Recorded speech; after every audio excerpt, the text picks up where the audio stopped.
Today I'm going to watch this video. It's called Why Poland is Quietly Becoming Europe's Next Superpower. I think that's very true in my opinion from what I've learned about Poland. Seeing its growth from the early 90s until now, it's been absolutely huge. You can put that down to the high levels of education within the Polish populace, the general personality of Polish people, very hardworking. When you have that education and intelligence mixed with hard work and that work ethic, it really has shown in the growth of the country. And yeah, looking forward to learning more about this. Let's check it out. This is the classic stereotype of Poland. A grey, poor, post-communist country with nothing to offer but cheap, unqualified labor. But this stereotype is no longer true, and Poland of today looks more like this.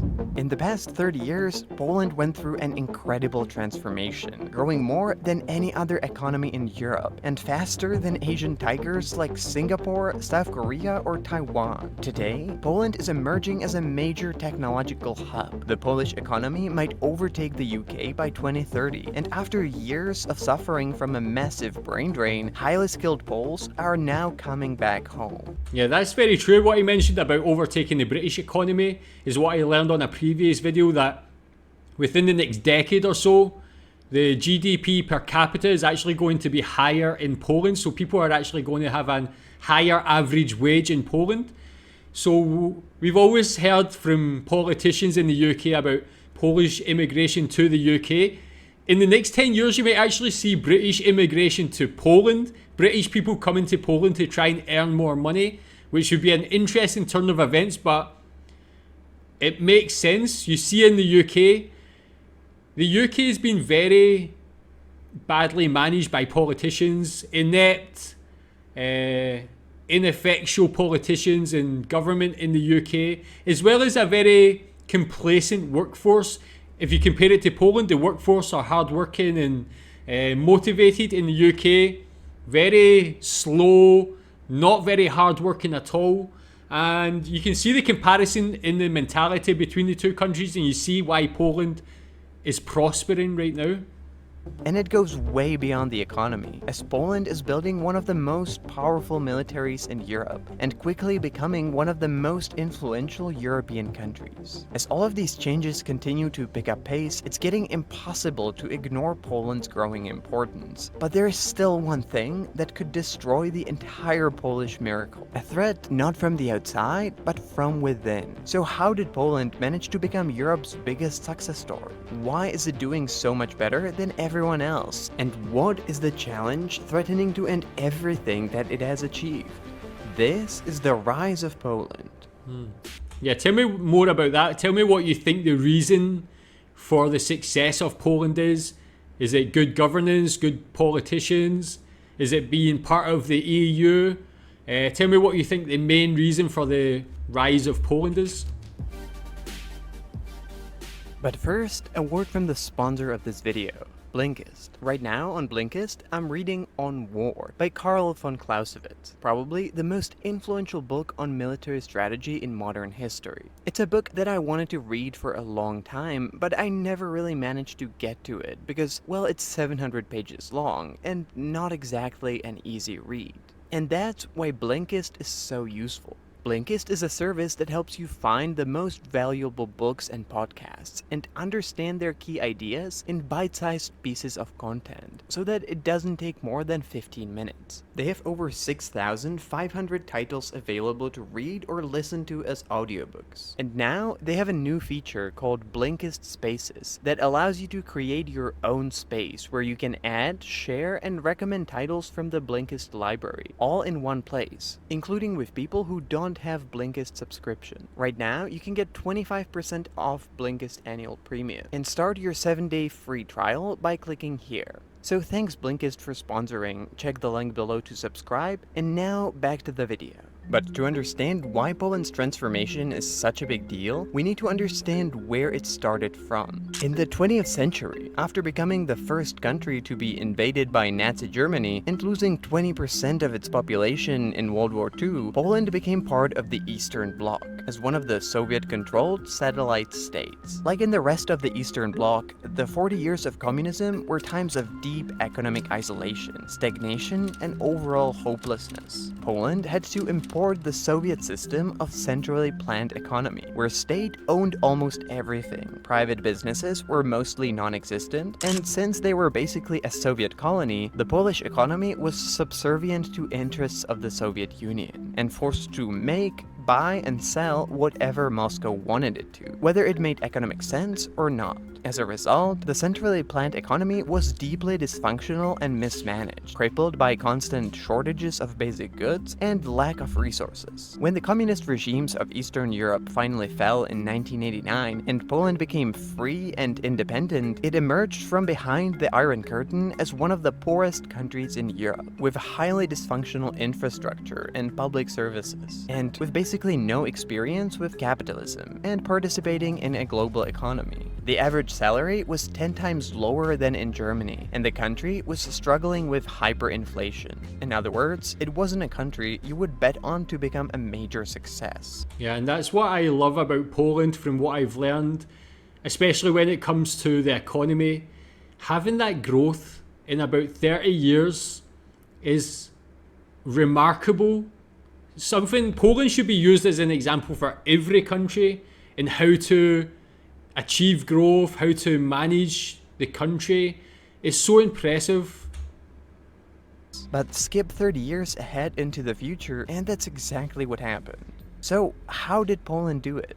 From 1992, Poland managed to grow consecutively for almost 3 decades, achieving the longest period of growth in modern European history. Now, not many countries are able to do that, and the reason is that usually when they find a successful strategy, they tend to stick to it long after it stops working. But Poland, so far, managed to find a different growth strategy for each of the 3 decades, which allowed it to grow so fast for so long. Starting in the early 1990s, its main challenge, like in every other post-communist country, was how to transition from a centralized, state-owned economy to a capitalist one. In most countries, these transitional reforms were in one way or another quite problematic. Either they took too long or they became pretty corrupt, and much of the state wealth was transferred into hands of a few wealthy oligarchs who got rich because of their political connections. Poland, on the other hand, managed this transition arguably better than others. It transitioned to capitalism quickly, but privatized most of the state-owned companies slowly, and a few years later than most of its neighbors, after the chaos calmed down, and after it became a little bit harder to steal everything.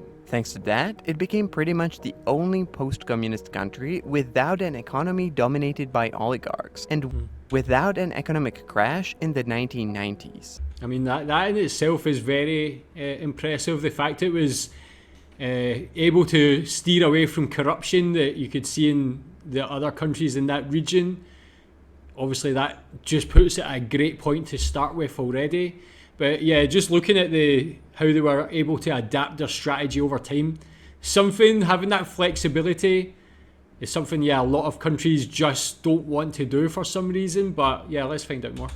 But despite the good start in the early 2000s, this wasn't enough anymore in order to grow, and so the next phase was about globalization. In 2004, Poland joined the European Union and the open European market with a free movement of goods and services. Without any barriers between Poland and the rest of Europe, it made sense for Western European companies to move their manufacturing over to Poland, where they had a large and a very cheap pool of workers at their disposal. And while these companies kept most of the profit, Poland got enough out of it to keep growing at a pretty fast pace. And joining the EU brought another major benefit, since one of its key principles is redistribution of money from wealthier member states to the less developed ones, in order to balance the wealth disparity across the Union. After joining, the Eastern European states started to receive a lot of money, and Poland managed to use them to build and improve everything from roads to universities. And again, in a lot more efficient way than in many other Eastern European countries. Yeah, that's the thing as well, like,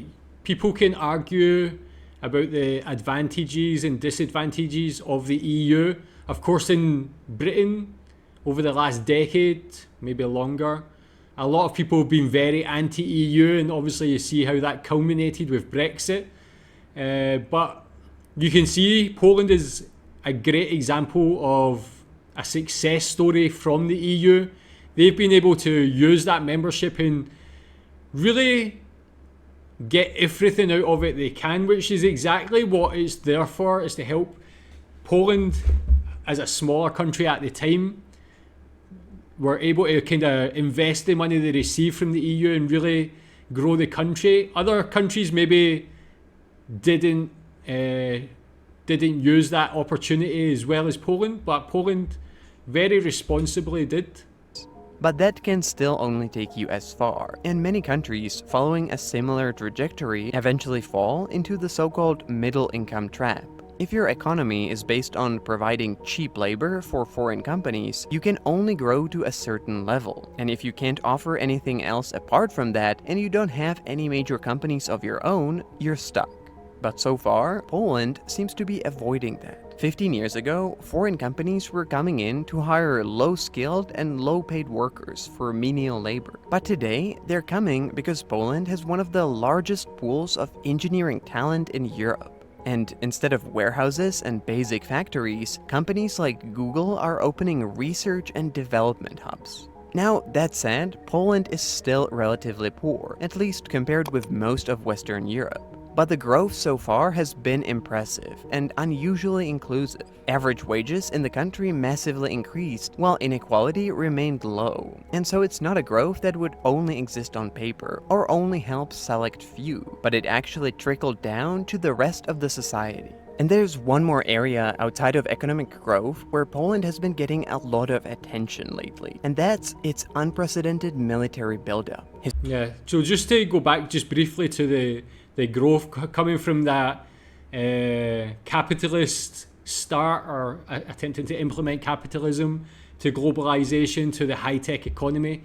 Such a great path, like the perfect example for a country of the size of Poland at that time, that they actually managed to pull it off and do that successfully. Just a great testament to the country. Interested to know more about the military side of things also with this, because obviously we hear in the media, even up until today, about the tensions between Poland and Russia. Is that something people in Poland worry about? Is it something you can see something potentially escalating there?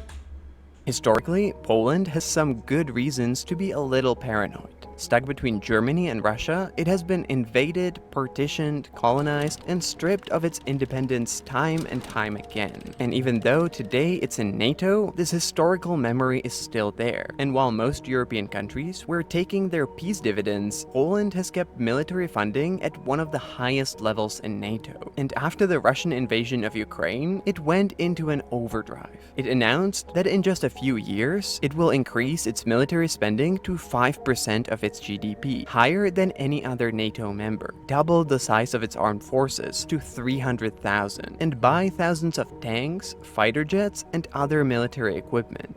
And before the end of the decade, Poland plans to have the most powerful ground forces in Europe, in what would be one of the most ambitious military buildups in modern European history.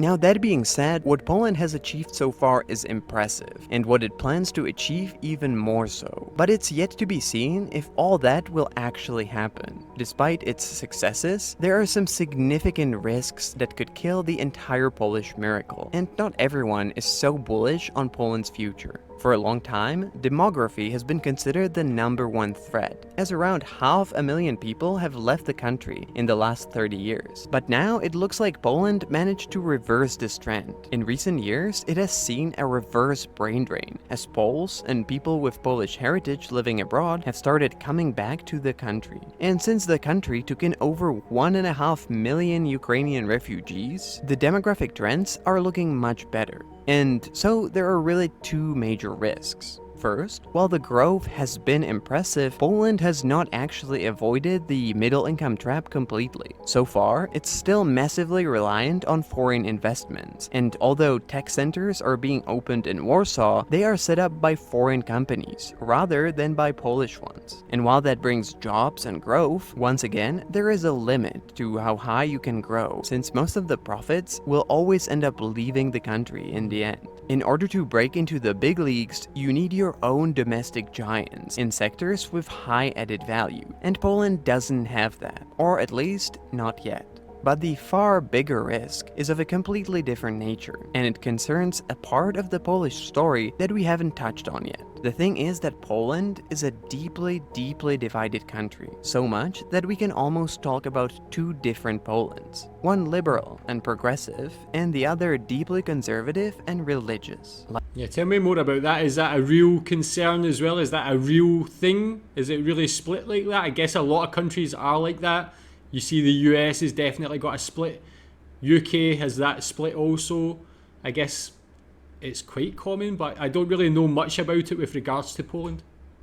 Like in the US, the two Polands are finding it increasingly difficult to coexist together, and surveys show that both sides are highly suspicious of each other, intolerant to opposing views, and increasingly refusing to compromise. And for years, the current conservative government has been criticized by the liberal opposition for supposedly bending the rules in order to stay in power, and it has had a growing beef with the European Union that's threatening to cut Poland off from EU funds as a punishment for not upholding the rule of law. And the thing is that whatever side you cheer for, the end result is bad for both, and for Poland in general. The country needs both parts of the population to coexist and work together, and it needs the EU if it wants to be truly successful. And if it doesn't manage to do that, the Polish miracle will be over soon, before it has really started. Interesting. Tell me more about that then. Is that a genuine concern? Is Poland really split like that? As I mentioned, a lot of countries do have that divide politically anyway. In some countries it's more noticeable than others, but again, I don't really know too much with regards to Poland. Tell me more about that and your own experience within Poland. But on the whole, I just love the story of Poland and its economy and of its growth. I'm really excited for the future of Poland as well. I hope it can become Europe's next superpower. It would be fantastic, and I just want to see the continued growth of Poland. Tell me what you think about the video and the points raised in it. Thanks.